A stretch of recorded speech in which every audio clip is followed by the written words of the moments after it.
Okay, we got UFC 294. So let's go look at some of the names in this card, man. We got Islam Makhachev, obviously Charles Oliveira, Paulo Costa, Khamzat Chimaev, Nasruddin Imavov, Ikram Aliskerov, Saeed Nurmagomedov.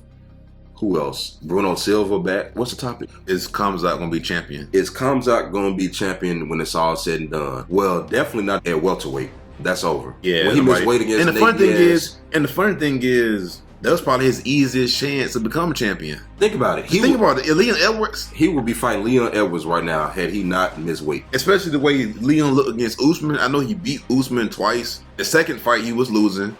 He came back and got the Hail Mary head kick. And the third time, he did a good job. He did a good job, but it looked like Usman wasn't as aggressive with the takedowns like he should have been. And I feel like Khamzat will probably be a little bit more aggressive with the takedowns. Will he get the takedowns? I don't know, but he'll be more aggressive with them. But now look at what he got to do. He got to get past Paulo Costa.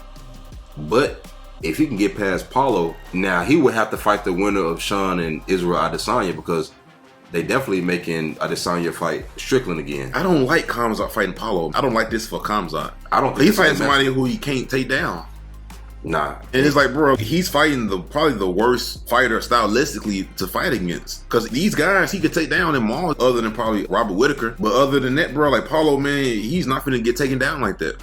No. Paulo got his faults, don't get me wrong, like actually making it to the fight. Will he actually make it?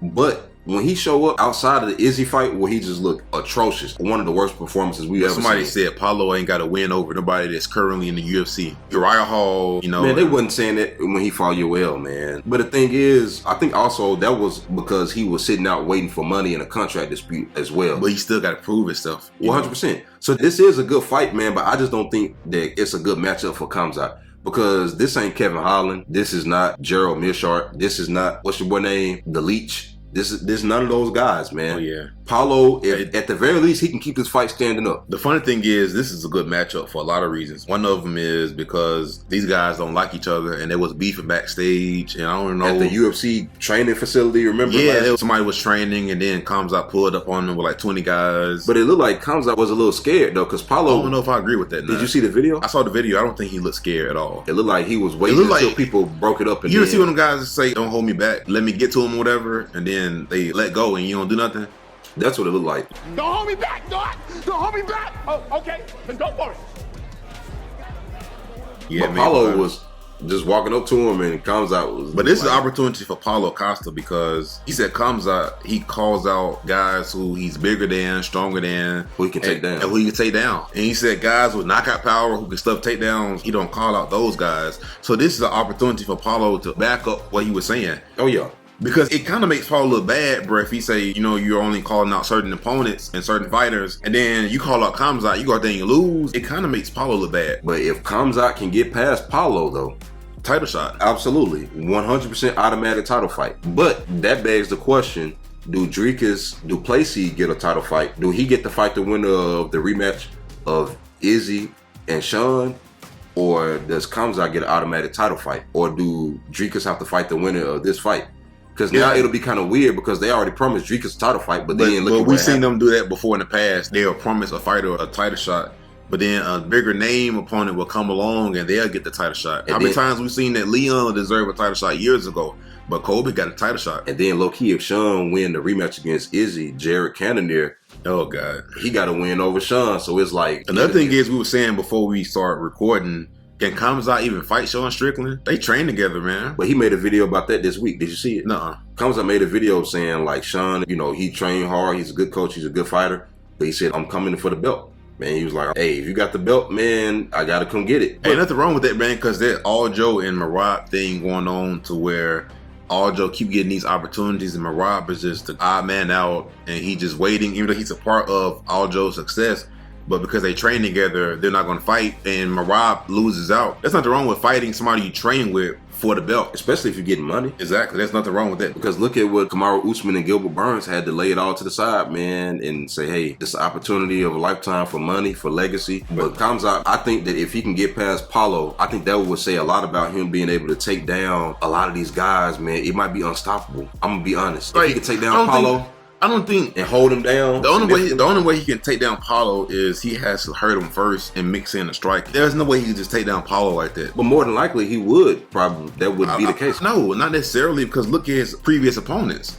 He just went in for takedown. If that Khamzat shows up against Paulo, man, he's going to lose. And what about the fact that Khamzat really couldn't take down Gilbert Burns after the first round? After the first round, there was like no takedown, if I'm not mistaken. It wasn't, but then it was times to where he stood up. He was on top of Gilbert, and he just stood up because he didn't want none of that ground game. So I think he just wanted to avoid the ground game completely with Gilbert Burns. That's true. But is Paulo a bigger version of Gilbert without the jiu-jitsu? Low key. The only thing is, man, like with Paulo, it's people that's questioning his knockout power. Remember Kobe, our cousin, who we had on here? I'm not gonna lie, because Paulo's supposed to be this dangerous knockout guy. When was the last time he knocked somebody out? But the thing is, this is what I was telling y'all then. He's never been a one-punch knockout guy. What's the number one punch in his arsenal? The body punch and the body kicks. He break people down and then he blitz you like with the volume. You see what I'm saying? Yeah. He's never been like the Anthony Johnson, I hit you one time, you go to sleep. That's never been the case. He always the volume and he pours it on. He mixes it up upstairs, downstairs. That might be the reason why he loses against Khamzat. Because what if he hurt Khamzat but not be able to finish him? You get what I'm saying? Maybe with Khamzat, maybe it might take a one-punch knockout. I hate to say it, but even like a Kevin Holland, you know, he has puncher's chance. I know he lost, but I'm saying he has the one shot where he can just end it with one punch. Paulo is going to take him to hurt Khamzat, and then he's going to have to like pour on him.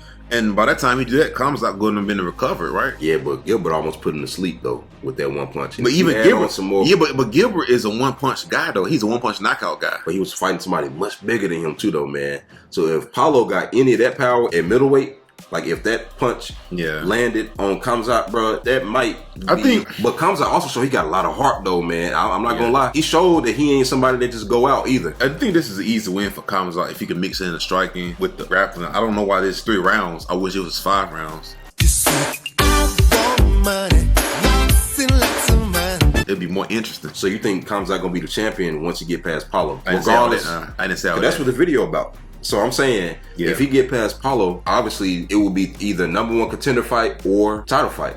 And he was a good matchup for Israel too. Israel not even the champion. The one person, but you know the crazy part? What if he had landed to that same punch on Izzy that Sean did? You know he would be champion right now. He would have choked him out. He would have choked him out, or he would have. Oh, that's nothing with Khamzat. If he hurt Paulo, he ain't got to knock him out. He could just submit him. You gotta understand, Khamzat is world class on the ground. So if he hurt, he kind of remind me of Islam a little bit. If he hurt Paulo, he can submit him. Because the thing is, he might not be able to knock out Paulo, because Paulo might get knocked down and just pop back up. Where he popped up with Yoel Romero. Yeah, he showed durability against Luke. So I'm saying, like, Paulo can't get hurt by Khamzat at all. But is he gonna be champion? I don't know, man. I feel like if Izzy or Alex was a champion, yes, they would be holding the reign until Khamzat got there. But because Sean is the champion, I think Sean can beat Khamzat. Wait a minute, so let's go back. You said if Izzy or Alex, so how you think Khamzat match up against Alex? Alex, if that fight hit the ground, it's over. His style is designed to beat people like Alex. And they take him a long time to get back up. And Jan took down Alex. It took him forever to just get back up. They was fighting at altitude too, man, so you gotta remember. What about when Izzy took down Alex? And he was kind of struggling to get back up. Then Khamzat throw them hooks in, bro. The fight will be over. I think nobody even want to see that fight, man, because we already know how that fight will end. Nobody want to see Khamzat versus Alex. Are you serious? Nobody want to see that, man. Dude, this fight gonna hit the ground. This fight gonna be over in like a minute. Yeah, you got a point. Dang. If Khamzat stood up with him, but he ain't gonna do that. And there's nothing wrong with that, because you have a unique skill set to where you have the striking, you got the knockout power, and you got the ground game. So ain't nothing wrong with you fighting the way you do, but at the same time, I don't want to see you versus Alex. But if Izzy was a champion, then yes. But Sean Strickland, I don't know, man. I guess we'll find out after this fight to see how well-rounded Khamzat really is. That's what this fight gonna do. It's gonna answer a lot of questions, because it's a lot in the air. Like you said, Paulo ain't beat nobody who is currently on the UFC roster right now. And Khamzat, you know, the Gilbert Burns fight, a lot of people felt like he really didn't even win that fight, or it should have been a draw. So it kind of made more questions than answers, if anything. And so now that's why this is the perfect fight to make. The most important thing is, can they both make it to the fight healthy without no BS? And can they both make weight without all this crazy stuff? Because both of them got a history of missing weight and weird stuff. We think they got a fight lined up and then fight week and then there's something else. And you didn't even say the most important thing. These dudes might fight backstage or something, bro. These two dudes, before the fight, can they just separate these guys? They might have to put these guys in 2 different cities. up until it's time to fight. Because we don't want nothing like that to happen. I think, didn't Khamzat and Kevin Holland get into it before they fought? Khamzat got into it with everybody before he fought, to be honest. Yeah, man. So we don't want nothing like that happening, bro. Don't hold your breath when this fight comes. Even the day before. That's why I'm still kind of like, this fight a little bit too good to be true. I'm still kind of waiting to wake up and be like, oh, yeah, something happened. But hopefully they make it and make it healthy. And to answer the question, there is a real path for Khamzat to be a champion at the end of this at middleweight. Definitely not welterweight. He ain't making weight. That's over with. But at middleweight, yeah, he could probably become champion. Yeah.